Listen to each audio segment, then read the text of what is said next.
तत्वदर्शी संत रामपाल जी महाराज के मंगल प्रवचन। यहाँ फिर हम भिन्नता नहीं बता पाएंगे। ये काल के प्रेरित भेजे हुए पुण्यात्मा थे जितने संत बने हुए हैं, लेकिन फंस गए ये काल के। इनको भ्रमित कर दिया, मिसगाइड कर दिया, गलत साधना करवा दी। ये थे पुण्यकर्मी प्राणी और आखिरी सांस तक ये स्वस्थ रहे और सारी झूठ बोला करते, गलत साधना करते और करवाते थे। तो पूर्व जन्म के संस्कार थे उनके, तब तक तो ठीक रहे, फिर भूत बन गए और ये पाप लाद दिए न्यारे जो परमात्मा के बच्चों को मिसगाइड करने का। तो कहने का भाव ये है कि उन महापुरुषों को ये मंत्र दे दिए थे और बता दिया था तुम जाप करो, कल्याण कराओ, अभी डिस्क्लोज ना करो, लिख दो अपनी एफिडेविट में। सभी महापुरुषों ने अपनी अपनी अमरवाणियों में लिखा हुआ है, लेकिन सिख समाज के अंदर एक विशेष प्रेरणा दी दाता ने। उन्होंने इस मंत्र को ग्रंथ साहिब में ही नहीं लिखा इकट्ठा, इस डर से कि कहीं किसी के यूं हाथ लग जा, ये जाप ना कर ले इस 2 अक्षर के मंत्र का और मर्दाना वाली हालत ना हो जाए कि सबकी डूब ना जावे, यानी हानि ना हो जावे, इस डर से। और उसी गुरु ग्रंथ साहिब से ये नकली पंथ चाले सारे उससे पढ़कर समझ में इनका आया नहीं। यदि ये मंत्र गुरु ग्रंथ साहिब में लिखा हुआ होता आदि ग्रंथ में, तो ये सारे वही नाम देते। आज ये दास कैसे भिन्नता बताता कि ये अधिकारी नहीं है, वो अधिकारी है ही नहीं।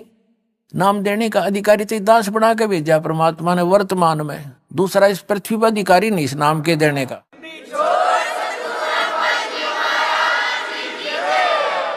अधिकारी के बिना ये नाम अगर किसी से कोई नकली जो निर्भाग आत्मा होगा दुष्ट इस दास से प्राप्त करके और ये नाम स्वयं देने लग जा कहीं पर, तो सबसे बड़ा अपराधी है इस पर परमात्मा का इस पृथ्वी पर। You are hereby appointed for the post of such and such, your salary will be such and these will be term and conditions. वो 4 लाइन होती हैं और उस पर अधिकारी के साइन हो तो वो वैल्यू है, नहीं तो वैलिड नहीं है। अगर कोई उसी तरह के लिख के नो की नो डिटो को फिर अपने साइन कर दे तो उस बच्चे को कुछ नहीं मिलना, वो धोखा दे रहा है। दूसरे शब्दों में, यदि कोई डुप्लीकेट ड्राइविंग लाइसेंस या पासपोर्ट बनाता है उस समय तो वो ओरिजिनल दिखता है उसको बनवाने वाले को, भोले को, लेकिन वहां पता चलेगा जब उसकी आवश्यकता पड़ेगी तो उस समय फिर कुछ हाथ नहीं लगना, फिर तो सीधा जेल, दुर्गति होनी उस व्यक्ति की। तो वो सबसे बड़े दुष्ट हैं जो इस नाम दास से लेकर स्वयं देने लग जाएंगे। परमात्मा ने तो उनसे कसम दिला दी थी महापुरुषों से, धर्मदास मेरी लाख दुहाई। ये सार शब्द, ये मूल ज्ञान के अंदर ये सतनाम और सारा कुछ आ जाता है। सतनाम को थोड़ा बहुत सार्वजनिक करना पड़ा, लेकिन सार शब्द को तो कति छींट भी नहीं लागण दी दाता ने किसी का। इस दास के अतिरिक्त इस ब्रह्मांड में किसी के न सपने में भी ज्ञान नहीं, सार शब्द है।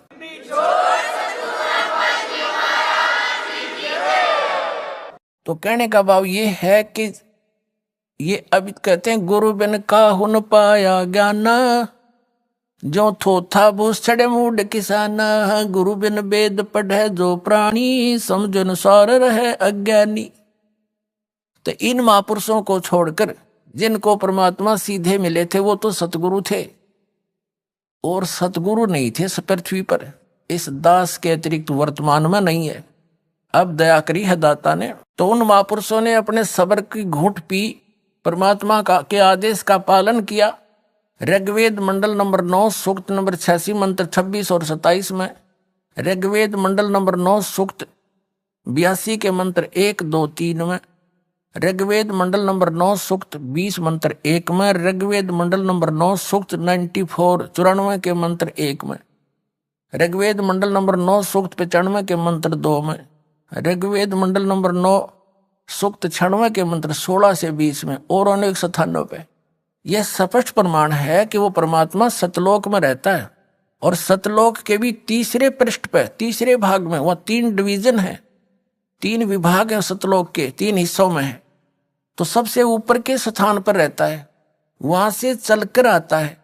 वहां पर एक बहुत बड़े सिंहासन पर विराजमान है, राजा के समान, सिर पर मुकुट है, छत्र है, और वहां से गति करके आता है, चल कर आता है सशरीर।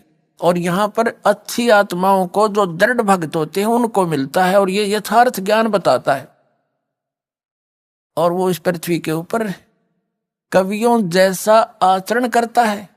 वो होता तो है भगवान, लेकिन कवियों में से भी एक प्रसिद्ध कवि की भी उपाधि प्राप्त करता है। तो who is God? Kabir is God, जिसने ये लीलाएं की है। तो सतलोक से चलकर आता है, दृढ़ भक्तों को मिले। उन दृढ़ भक्तों में से आपको बताया कि ये महापुरुष जो उनके सीधे संपर्क में आए वो सतगुरु थे, और उनको सख्त हिदायत दे दी थी कि अभी इसको डिस्क्लोज ना करना। तो पुण्यात्माओं, आज ये नाम और यही ज्ञान यदि इन दूसरे पंथों वालों के पास होता, अधिकारी तो ये थे नहीं, और भोली आत्माओं को ये फिर भी ये नाम जाप करते हुए भी नरक में जाते और यही काल के जाल में रह जाते। तो वही पुण्यात्माएं जो भगवान को चाह रही थी, 600 वर्ष पहले परमात्मा आए थे स्वयं, और एक लीला की थी, प्रत्येक युग में करते हैं। सतलोक से चलकर आते हैं, शिशु रूप धारण करते हैं, कमल के फूल पर सरोवर में आकर के विराजमान होते हैं। वहां से उनको निसंतान दंपति उठा ले जाते, फिर वहां परवरिश उनके घर होने से उसी माहौल में उसी कुल के माने जाते हैं। और कंवारी गायों से उनके दूध की परवरिश, दूध पान होता है, कंवारी गायों से उनकी परवरिश की लीला होती है। यह ऋग्वेद मंडल नंबर 9 सूक्त 1 मंत्र 8 और 9 में स्पष्ट किया है कि परमात्मा 3 स्थिति में सभी का धारण पोषण करता है। एक स्थिति में सतलोक में रहते हैं, उनका करोड़ सूर्य मिला दे, करोड़ चंद्रमा, ऐसे एक रोमकूप की शोभा है, प्रकाश है। और अन्य रूप हल्का तेज पुंज का हल्का रूप बना करके एक साधु महात्मा के रूप में आते हैं, जब चाहे किसी महापुरुष को कहीं प्रकट होकर मिल जाते हैं। और एक रूप में वो एक प्रत्येक युग में शिशु रूप धारण करके वो ऐसी लीला करते हैं, धीरे धीरे बड़े होते हैं। तो बचपन में उनके परवरिश की लीला कंवारी गायों से होती है। और वो कबीर साहब की 600 वर्ष पहले उनकी जीवनी में लिखा है कि उस परमेश्वर ने 25 दिन के हो गए थे, कुछ खाया पिया नहीं, मुंह बोले मात पिता नीरू नीमा, जो जल से कमल के फूल से उठा कर लेकर गए थे।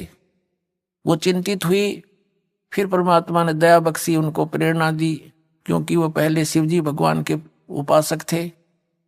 फिर उनको जबरदस्ती मुसलमान बना दिया गया था, तो भगवान शिव को याद कर रहे थे, फिर भी मुसलमान होते हुए भी हृदय से शिव को नहीं भूल पाए थे।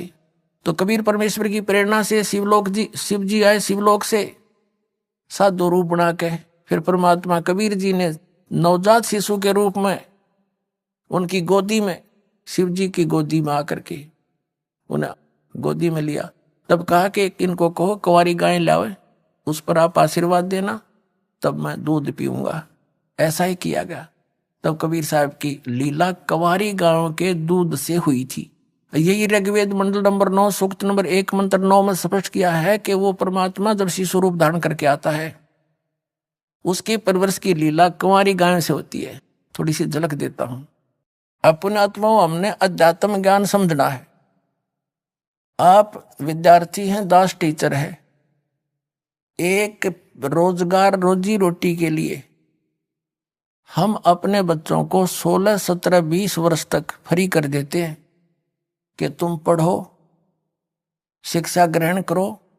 फिर उनको क्या मिलता है? 2 टूक मिलते हैं, और वो भी मृत्यु हो जाए तो वो सारा कुछ कराया भी रह गया। और अब आपको क्या मिलेगा? आपको कहते हैं यहाँ का किया हुआ आपको सतलोक में सुख मिलेगा, जो आप यहाँ साधना पढ़ाई करोगे। तो इसके लिए आप जी ने कुछ समय देना पड़ेगा भगवान के लिए, और समय वो देगा जिसके आप पक्की समझ में आ जाएगी। जैसे हमने अपने बच्चों को 20 वर्ष दे दिए, ये पक्की जचगी हमारा कि ये पढ़ेगा तो कुछ प्राप्त करेगा, तो नो डाउट एक रूटीन सा बन गया फिर सबका। तो ऐसे ही इस ज्ञान से आपके हृदय में एक परिवर्तन होगा, कि यहाँ की रोजी रोटी भी भगवान ने देता है, उसके बिना नहीं दे सकता। चाहे कोई कितना सर पटक लो और कितने तुम इन राजनेताओं के निकट घूम लियो, जब भाग में नहीं होगा तो कति नहीं दे सकते हुए से सर पटक लेना। और देना भगवान ने, 2 रोटी चाहिए, हमने घनी बकवाद देंगे, आवश्यकता नहीं रहेगी, महसूस नहीं होगी।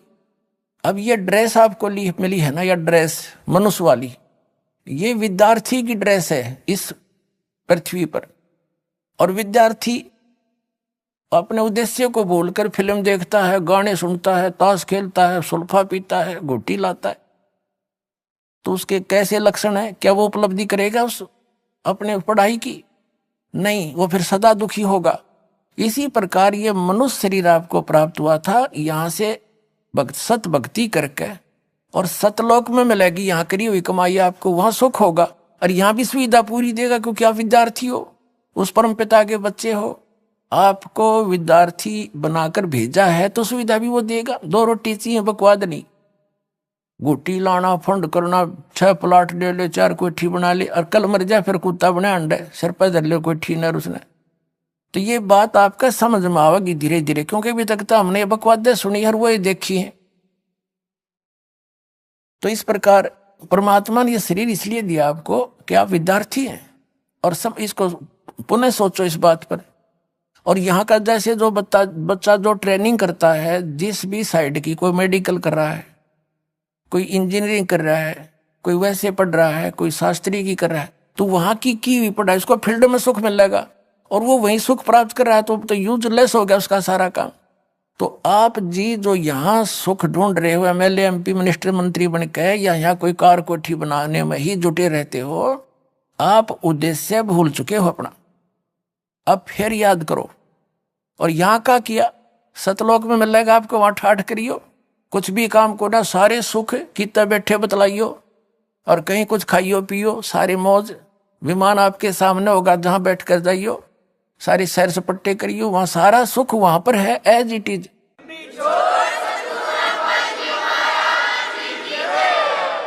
ये नकली पंथ बताया करते, सतलोक में प्रकाश ही प्रकाश है, आत्मा उसमें जाकर मिल जाती है जैसे बूंद समंदर में। इन्हें खक देखा वहां पर। तो परमात्मा ने दया करी थी धर्मदास मेरी लाख दुहाई, ये मूल ज्ञान है। मूल ज्ञान तो सारा ज्ञान तो दास आपको बता रही है, वो असली ज्ञान कहीं बाहर न जाई। मूल ज्ञान बाहर जो पढ़ी, बिचली पीढ़ी हंस नहीं तरही। और मूल ज्ञान को तब तक छुपाई जब तक ये 12 पंथ मिट जाई। अब ये जितने भी पंथ थे ये सब मैच्योर हो लिए, इन्होंने जो ज्ञान देना था दे चुके हैं, उन्हीं को रिपीट कर रहे हैं उनके और उत्तराधिकारी। और अनुयायियों को पता है ये क्या ज्ञान देते हैं। अब इस तत्व ज्ञान के सूर्य की रोशनी में अब वो ऐसे छुप जाएंगे जैसे उनका अस्तित्व ही नहीं रहेगा। तारा मंडल बैठे कर ये चांद बड़ाई खावे, उदय भया जब सूरज का स्यों तारों छुप जावे। और ज्ञान सब ज्ञान यू कबीर ज्ञान सो ज्ञान, जैसे गोला तोब का अब करता चला मैदान।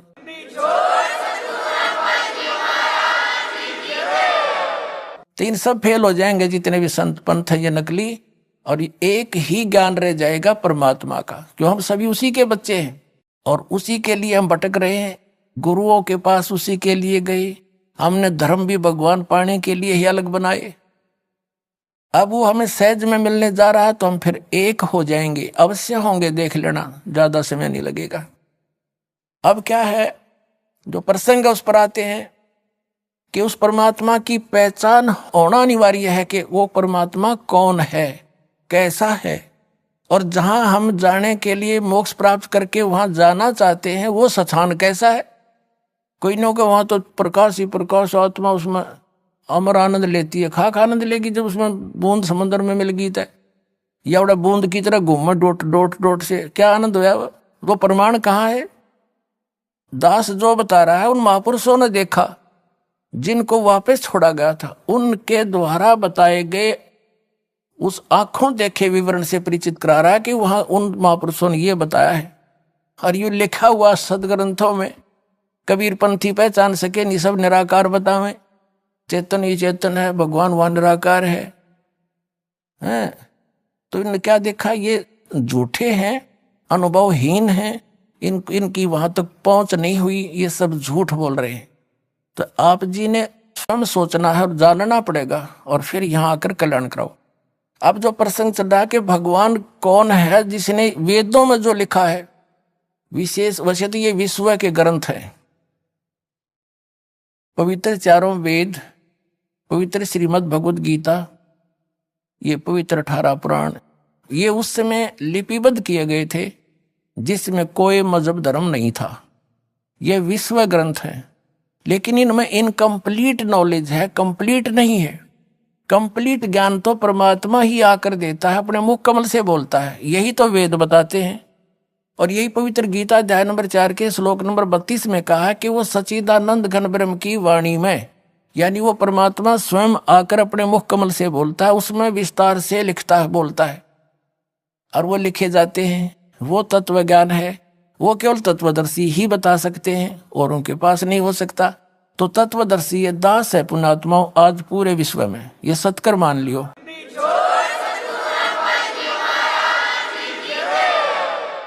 तो ये हो गया ज्ञान। वो ज्ञान कौन सा है, फिर उसमें भगवान कैसा है, क्या लीला करता है, वेद बताते हैं। और वेदों को पूरा, वैसे विशेषकर वर्तमान में पवित्र हिंदू धर्म के पुण्यात्मा तो अवश्य स्वीकार करते हैं कि वेदों में जो लिखा सही है। बाकी अन्य धर्मों के लोग भी वेदों को मानते सही हैं, वो स्वयं उसका पढ़ नहीं रहे, उसका अध्ययन नहीं करते, वो अलग बात है। अब देखो वेद क्या बताते हैं, एक विशेषता और देखो कमाल मालिक का। ये जितने भी आर्य समाज के आचार्य हैं या महर्षि दानव, जो आर्य समाज प्रवर्तक कहा जाता है, वो खुद तो मानते हैं परमात्मा निराकार है, वहां पर परमात्मा कहीं एक स्थान पर भी नहीं रहता। इनकी अपनी धारणा, अपना अनुभव है जो वेदों के विपरीत है, और वो वेदों को सही भी मानते हैं कि वेदों में जो लिखा वो फाइनल है, सही है, और वेदों का अनुवाद भी स्वयं कर रहे हैं। देख कमाल कुदरत का, कैसी दया करी आपके ऊपर। यदि इन वेदों का अनुवाद ये रामपाल दास करता तो ये टांग अड़ा देते यार, ये समाज के आचार्य कि रामपाल के जाने संस्कृत ने झूठ बोला है। इसी दया बख्शी दाता ने इन इंजीनियरों द्वारा ही करवा दिया अनुवाद, इनका पता भी कोई ना, मैंने लिख के दिया। परमात्मा ने कहा कि चोर चुरावे तू बड़ा, और गड्ढे पानी में वो गड्ढे हुआ ऊपर आवे नो, सच्चाई छनी ना। सच्चाई को दबाया नहीं जा सकता, मिटाया नहीं जा सकता, कुछ दिन दबाया जा सकता, बतेरे दिन दबा दी इन्होंने। अब देखो वो आर्य समाज के लोग जो परमात्मा को निराकार मानते हैं और एक देशीय नहीं मानते, और वेदों को सत्य मानते हैं। अब वेद क्या प्रमाण देते हैं, अपने आंखों से पढ़े हैं। ये है ऋग्वेद मंडल नंबर 9, 10 इकट्ठा ही अनुवाद है। प्रकाशक हैं सार्वदेशी कार्य प्रतिनिधि सभा, महर्षि दयानंद भवन, रामलीला मैदान, नई दिल्ली 2। ये आर्य भाषा भाष्य है। Prince offset printers 1510 Pataudi house, Daryaganj, नई दिल्ली से। और ये प्रथम ही सूक्त है, ये प्रथम सूक्त है। और ये प्रथम मंत्र में आप देखिएगा, इसमें लिखा है सोम माने हे परमात्मा। यह परमात्मा के विषय में चल रहा है इनका जानकारी। ऋग्वेद मंडल नंबर 9 सूक्त नंबर 1 मंत्र नंबर 9 में यहाँ स्पष्ट कर दिया है। उस ये देखो, अभी अधन्या, अधन्या माने अहिंसनीय, अभी माने सब प्रकार से, अभी अधन्या, अधन्या माने बिना दनाई, अभी माने पूर्ण रूप से, जाके संग बैल नहीं लागा, वो कुंवारी गाय बछिया, देनु माने गाय। संस्कार देखिएगा, अभी अधन्या उत्सृणंती धेनव शिशुम, सोम इंद्राय पाथवे, ये 9 में। तो इम माने उस, सोम स्वभाव वाले श्रद्धालु पुरुष को, अमर परमात्मा को, ये सोम माने अमर परमात्मा को, पुरुष माने परमात्मा को, जो शिशु रूप में प्रकट होता है, शिशुम रूप में जो प्रकट होता है। इन्होंने कुमार अवस्था में ही अभी अधन्या यानी कति पूर्ण रूपेण अंटस बिना धनाई, यानी अभी माने सब प्रकार से, अधन्या माने बिना धनाई, यानी गाय को हम बिना धनाई कहते थे, भैया धनाई नहीं से गाय।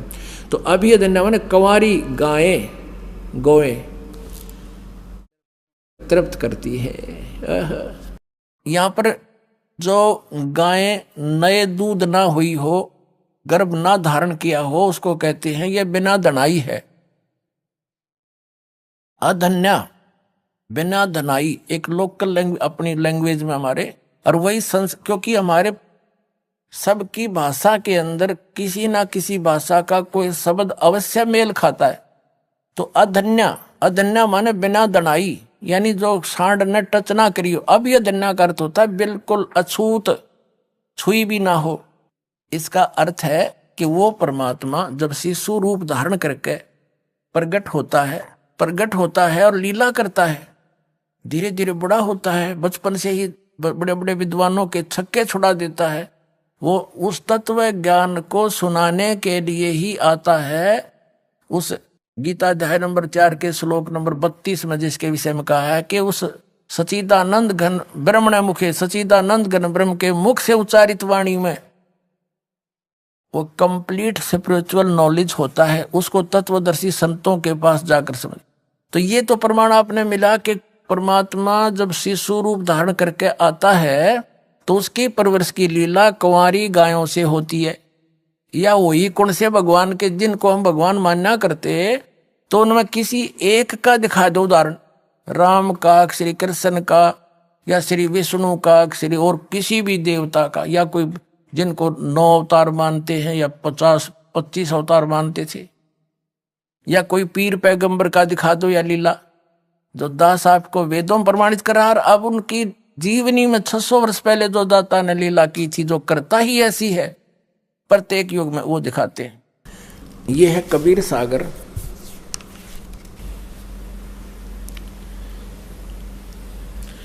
खेमरा श्री कृष्ण दास प्रकाशन बंबई। कबीर सागर, ज्ञान सागर, प्रथम खंड, कबीर पंथी, भारत पथिक, स्वामी युगलानंद विहारी द्वारा परिष्कृत। मुद्रक एवं प्रकाशक हैं खेमरा श्री कृष्णदास, अध्यक्ष श्री वेंकटेश्वर प्रेस, खेमरा श्री कृष्णदास मार्ग, मुंबई। इसके देखिएगा 74 पृष्ठ पे ज्ञान सागर। अब सुन जुल्हा मन भयो आनंदा, जिमी चकोर पायो निशी चंदा। अब पुत्र को प्राप्त करके कहते हैं जुल्हा, वो नीरू खुश हुआ। ले सुत चले हरस मन कीना, बच्चे को लेकर चल पड़े खुशी खुशी से। अरतासों पुन अस बोल ही लीना, सुत काशी को ले चले लोग देखण तय आव, अन्न पानी बखे नहीं जुल्हा शोक मनावे। कुछ खाता पीता था नहीं, और वो जुल्हा यानी नीरू बड़ा दुखी हुआ। तब जुल्हा मन कीन दीवाना, रामानंद सो कही उत्पाना। मैं सुत पायो बड़ गुणवंता, कारण कौन बखे नहीं संता। रामानंद ध्यान तब धार्या, जुल्हा को तब वचन उचार्या। पूर्व जन्म मत ब्राह्मण जाति, हर सेवा की नी भलीभांति। कुछ तुव सेवा हरि की चूका, ताते भयो दुल्हे का रूपा। प्रीति प्रभु गही तोर लीना, ताते उद्यान में सुत तो ही दीना। वैसे तो वास्तविकता अलग से है, क्योंकि कबीर परमेश्वर ने कहा था धर्मदास जी को कि 12वां पंथ का जो प्रवर्तक होगा गरीबदास, उसके द्वारा मेरे यथार्थ ज्ञान को पुनः प्रकट किया जाएगा। मैं उसको सत्य से परिचित कराऊंगा, दोबारा छोड़ूंगा, वो फिर सही ज्ञान लिखेगा। तो तब तक परमात्मा ने क्या कहा था कि मेरे इस कबीर सागर में थोड़ा बहुत ये अनसमझ लोग कबीर पंथ में काल के दूत घुस के कुछ परिवर्तन कर देंगे, लेकिन सच्चाई को छुपा तो नहीं सकेंगे, थोड़ा बहुत परिवर्तन कर सकते। इन्होंने रामानंद से जोड़ दी कि रामानंद ने कहा कि एक गाय लिया कुंवारी।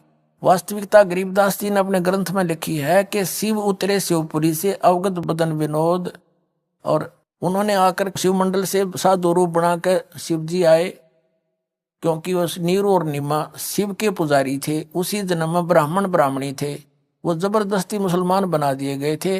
भले ही वो मुसलमान थे, लेकिन अंतःकरण से पुकार अपने शिव जी की किया करते थे। तो शिव जी आए थे और फिर परमात्मा ने आपको बता दिया। खुद कबीर साहब बोल रहे थे 25 दिन के बालक, उनसे 7 बार चर्चा की थी। उससे कहा था कि इनको कहो कुंवारी गाय ले आवे, आप उस पर आशीर्वाद रख देना, वो दूध देगी, वो पिया करूंगा। और वो देती रहेगी, फिर ब्याह नहीं की कभी भी, ना नए दूध होगी, और वैसे दूध देती रहा करेगी। उसके बाद दूसरी शुरू हो जाएगी ऐसे। अब देखिएगा, तो इन्होंने जैसे तैसे हमने सच्चाई से परिचित होना है, जैसा भी है। देखिए कि इनके अनुसार क्या है, रामानंद ने कहा कि तुम पहले ब्राह्मण थे पिछले जन्म में, तुमने कोई गलती कर दी भगवान की भक्ति में, इस कारण से तू दानक बन गया, दुल्हा बन गया। और तेरी प्रीति को देख करके भगवान ने तुझे जंगल में लड़का दे दिया, बच्चा दे दिया। वो तो जैसे इनकी सोच है, हमने सिर्फ उस निष्कर्ष पर पहुंचना है कि वो लीला कैसे हुई थी उस परमात्मा की। अब ये क्या कहता है नीरू जुलाहा, हे प्रभु जस कीन्हो तस पायो, आरत हो तो दर्शन आयो, सो कहिए उपाय गुसाई, बालक अक्षुदावंत कुछ खाई। ये भूखा है, कुछ खावा, इसी तरीका बताइए। अब देखो इन कबीर पंथियों ने जो गलतियां की हैं स्पष्ट है। यह नीरू लिखना था, नूरी लिख रखा है, नूरी वचन, ये नीरू वचन है। तो यूं गलती होगी इनसे, और फिर उस गलती को सुधारने के लिए परमेश्वर ने अपनी प्यारी आत्मा आदरणीय गरीबदास साहिब जी को सचखंड से ले जाकर वापस छोड़ा। उन्होंने फिर उसकी पूर्ति कर रखी है। सन 1727 में परमात्मा मिले थे गरीबदास साहिब जी जब 10 वर्ष के थे। उसके बाद गरीबदास जी के ग्रंथ में एक मात्रा की भी गलती कोई नहीं कर सकता। एक ने कोशिश की थी थोड़ी सी परिवर्तन करने की, गरीबदासी साधु ने, उसको अदरंग मार गया। तो सबको डर हो गया कि इसमें बिंदी भी मत हटा दिए, उसकी ये दशा हो जाएगी, नहीं तो ये अपनी जीव संज्ञा में इसमें भी काल के दूत गड़बड़ कर जाते। गरीबदास पंथ से दास निकल कर आया, उनकी पूरी हिस्ट्री से परिचित है। तो उसमें उन्होंने जरा सा भी परिवर्तन नहीं किया। तो उस दास के पास है आज वो सारा यथार्थ ज्ञान, और इनसे मेल खाता है। जो उससे इसमें कुछ गड़बड़ है इससे शुद्ध हो जाएगी। तो इस प्रकार ये श्रेष्ठ ज्ञान मक्खन काट गए और 2 बार ताके देसी घी बना दिया आपके लिए।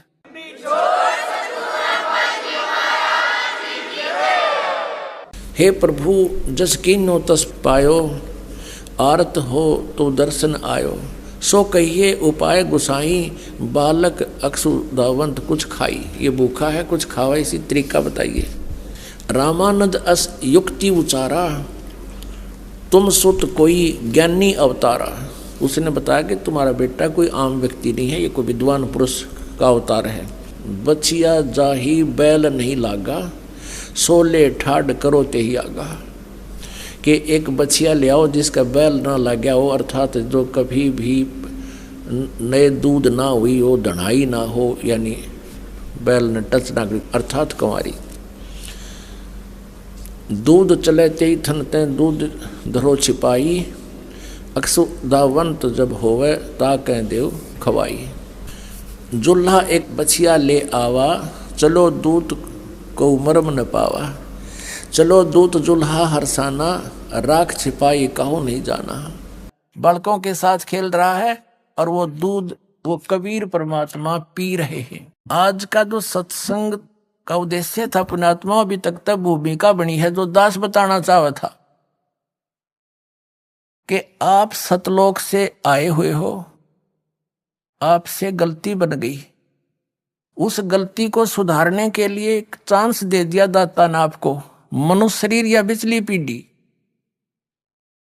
अपने आत्मा इस अध्यात्म ज्ञान से आपको एक तो ये पता लगेगा कि आप कौन हो। अब जैसे आज तक जितने संत पंथ से यूं कहा करते थे भाई आत्म ज्ञान हो गया, इन आत्म ज्ञान का पता नहीं क्या होता है। और आत्म ज्ञान हो गया तो उसे लाभ क्या होगा जब तक परमात्म ज्ञान नहीं होगा। आत्म ज्ञान तो यूं हो गया कि हम जीव हैं। अब वो आत्म ज्ञान भी ना था, इनको आत्म ज्ञान भी दास ने कराया कि आत्मा ने अपने बारे में जानकारी होना, हम कौन है या क्यों फंस रहे हैं। अब आपको आत्म ज्ञान कराया और परमात्म ज्ञान करा दिया। आत्म ज्ञान तो ये हो गया कि आप जी सतलोक में रहा करते थे, यहाँ के वासी नहीं हो, आप कौन हो, कहां से आए हो, यहां क्यों कष्ट उठा रहे हो, ये है आत्मज्ञान। और परमात्म ज्ञान ना हो तो इस आत्मज्ञान से क्या पता क्या फायदा हुआ इसका। तो परमात्म ज्ञान यानी परमात्मा कौन है, कैसा है, उसका कहां प्रमाण है, ये सिद्ध कर दिया कबीर इज गॉड। वेदों में प्रमाण और उनकी लीला में प्रमाण, सदग्रंथों में प्रमाण। तो कहते हैं कूप की छाया कूप के माही, ऐसा आत्मज्ञान ना जैसे कुएं की छा, और कुएं तक सीमित है, उसका बाहर कोई बेनिफिट नहीं। तो कहते आत्मज्ञान तो तुम्हारा ऐसा है, कूप की छाया कूप के माही, ऐसा आत्मज्ञान ना। और मोक्ष प्राणी लहत नहीं जब तक परमात्मा नहीं जाना। तो आपको आत्मज्ञान भी सही हो गया, उन्हें आत्मज्ञान नहीं पता था कौन हो तुम, कोई जीव ब्रह्म है, कोई आत्मा से मिल जाए तो से बूंद समंदर में कहाँ मिल जाती है, कख नहीं पता, साधना क्या है। और परमात्म ज्ञान who is God, Kabir is God, और वो मिला कैसे, वो 3 मंत्र का जाप आपको बता दिया। तो ये आत्म और परमात्मा दोनों ज्ञान करा दिए। अभी आपने सुने संत